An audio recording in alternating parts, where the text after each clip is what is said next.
Ողջույն։ Երբ մարդկանց հարցնում ենք, թե Հայաստանին ամենաշատը ինչ է պետք, առաջինը պատասխանում են խաղաղություն։ Դա առաջին տեղում է, հետո ուժեղ բանակ։ Չնայած մեր ժողովուրդը սոցիալական շատ ծանր վիճակում է ու դա գիտեք առանց իմ ասելու, այնուամենայնիվ քաղաքացին առաջին հերթին ոչ թե աշխատանք, թոշակ է ուզում, այլ խաղաղություն։ Իդեպ նրանք չեն կիսում ԿՊԱ-ականների չափազանց անհիմն լավատեսությունը, թե խաղաղությունն արդեն եկել է։ ԿՊԱ-ականները դա ասում են առանց որևէ երաշխիքի, առանց ռազմաքաղաքական հաշվարկի, առանց նույնիսկ նվազագույն կասկածի։ Սա ընդամենը քաղաքական, աշխարհաքաղաքական կուրություն է։ Այդ մարդիկ ժամանակակից աշխարհի միտումներին, փոփոխություններին, զարգացումներին բոլորովին հաղորդ չեն պատկերացնում ու չեն հասկանում, ինչ է տեղի ունենում։ Աշխարհը վերադարձել է կոպիտ ուժի լեզվին, իսկ սրանք ապրում են փաստաթղթերի պատրանքով։ Հանգիստ եղեք, ամեն ինչ կարգին է, խաղաղությունը եկել է, տակը թուղթ կա։ Երեկ տեղի ունեցավ խաղաղության խորհրդի հավաք։ Փաշինյանն էլ էր ստորագրում։ Լավ է հնչում, չէ՞, խաղաղության խորհուրդ, համաշխարհային։ Կազմակերպիչ Թրամփը, որը խաղաղության Նոբելյան մրցանակ է պահանջում, պնդելով, թե մի 350 հատ հակամարտություն է կարգավորել, հենց նա է վկայում խաղաղության խաբուսիկլիները։ Միայն հունվարի 3-ին Վենեսուելայի նախագահի առևանգման փաստը խառնում է ամբողջ աշխարհի խաղաղության, ուժի կիրառման, ինքնիշխանության խախտման եւ այլնի մասին պատկերացումները։ Մտնում են ամերիկյան հատուկ ջոկատայինները Վենեսուելա եւ պարզապես գերի վերցնում նախագահին, թքած ունենալով միջազգային իրավունքի վրա։ Պատմության մեջ եղել են նման մի քանի դեպք ևս, կեսը դարձյալ Ամերիկայի Միացյալ Նահանգների մասնակցությամբ։ 80-ականների վերջին ԱՄՆ զինված ուժերը մտան Պանամա եւ ձերբակալեցին երկրի ղեկավարին։ Նույն ԱՄՆ-ն մի հատ էլ 2004-ին մտավ Հայիթի դաշնակից ուժերի հետ ու նախագահին տարավ երկրից։ Մի երկու այլ դեպքեր էլ են եղել՝ Չեխոսլովակիա, Աֆղանստան, բայց դրանք բոլորն էլ բացառիկ դեպքեր են, միջազգային իրավունքի կոպիտ խախտում եւ բոլոր դեպքերում էլ հանգեցրել են երկարատև ճգնաժամերի։ Հիմա Թրամփն ասում է աշխարհում գոյություն ունի մեկ իրավունք՝ ուժի իրավունքը։ Դա ասում է նույն Թրամփը, որը կարծեմ WhatsApp-ի համարը տվել է Նիկոլին ու ասել. հանգիստ գնա, հենց Ալիևը նեղի կզանգես։ Պարապ գործերի մինիստրը Վահագն Խաչատուրյանը 10 անգամ շնորհակալություն է հայտնում Ալիևին, որ օկուպացրեց Արցախը, 5000 զոհ տվեց, 10000-ից ավելի վիրավոր, 150,000 գաղթական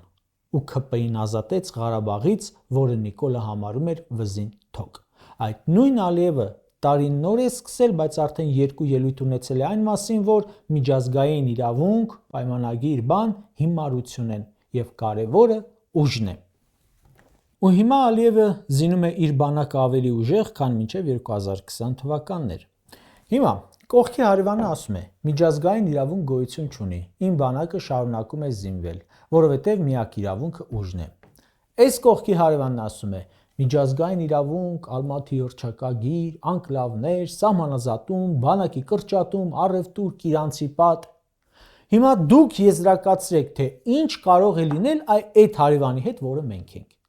Այսինքն մի կողմում պետություն է, որը հայտարարում է ուժն է իրավունքը, մյուս կողմում պետություն է, որը հրաժարվում է ուժից ու հույսը դնում է թղթի վրա։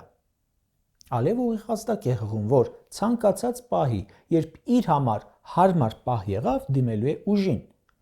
Ալիևը հարցազրույցներում Հայաստանն անվանում է թշնամի, մի քանի անգամ ամեն հարցազրույցում։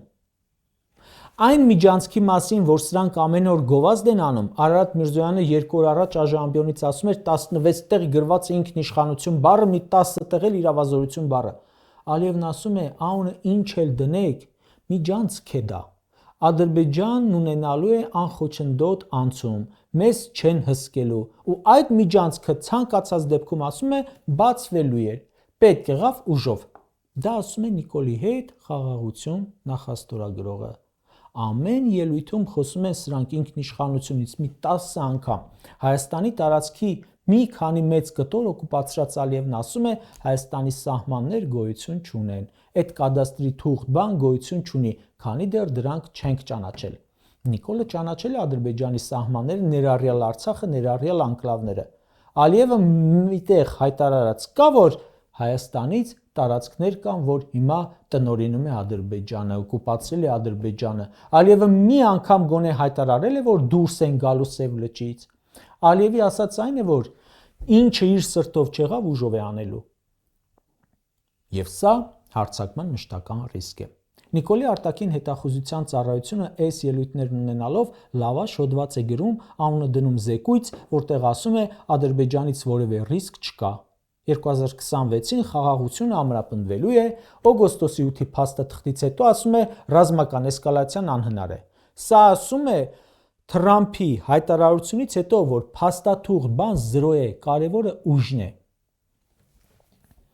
Այդ զեկույցը գրել են այն ֆոնին, երբ ամեն օր ռազմական մի քանի ինքնաթիռ զենք է բերում Ադրբեջան։ Կրկնում եմ, Ադրբեջանը հիմա զինվում է ավելի ինտենսիվ, քան այն տարիներին, երբ զինվում էր Արցախը գրավելու համար։ Ինչու ենք մենք անընդհատ անհանգստանում Ալիևի հայտարարություններից։ Պատճառն այն է, որ Նիկոլից ոչինչ կախված չէ։ Եթե ունենայինք այնպիսի ղեկավար, որի վրա կարող էինք հենվել, կասենք ջանդամը, Ալիևն ինչ ասում է, թող ասի, մեկ է, մրթին ուտելու է, բայց ունենք խեղճ ու նվաստ Նիկոլ։ Ալիևը բացահայտ ասում է պատերազմի սպառնալիքներով Նիկոլին զիջումների եմ դրդում։ Ասել եմ, ցանկացած ճանապարհով կբացեմ միջանցք, վախեցրել եմ ու խթանել եմ, որ Նիկոլը որոշում կայացնի։ Ուժի սպառնալիքով, ուժն է իրավունքը, չունես ուժ, ուրեմն իրավունքներ էլ չունես։ Իսկ Հայաստանը ոչ զինվում է, Նիկոլի երեսից արդեն ոչ էլ ունի այնպիսի դաշնակից, որի վրա կարող է հենվել։ Այս խաղաղություն կոչվածը ամբողջ գործընթացը, այդ խաղաղություն կոչվածը իրականում բոլոր փուլերում տեղի ունեցել Հայաստանի հնազանդության պայմաններում։ Իրականում 2020 թվականից ի վեր Ղարաբաղի հարցում, հայ-ադրբեջանական հարաբերություններում գոնե մի բան չեք գտնի, որ Հայաստանի հայ ժողովրդի սրտով է լուծվել։ Կարճ ասած, այս պահին ոչ թե խաղաղություն է, այլ հրադադար, որը պահպանվում է միայն Հայաստանի իշխանության միակողմանի զիջումների հաշվին։ Որքան շարունակվեն զիջումները, այնքան կշարունակվի հրադադարը։ Իսկ զիջումները խաղաղության պայմանագրով չեն սահմանափակվի, եթե իհարկե լինի այդ պայմանագիրը։ Ամեն հարցում, անգամ այն հարցում, որտեղ Հայաստանը արդեն զիջումների է գնացել եւ համարել է թեման փակված, վերադառնալու են ու ելի զիջումներ պարտադրեն ու ամեն անգամ ուժի սպառնալիքով։ Զիջումները վերջացան, վստահաբար կվերջանա նաեւ խաղաղությունը։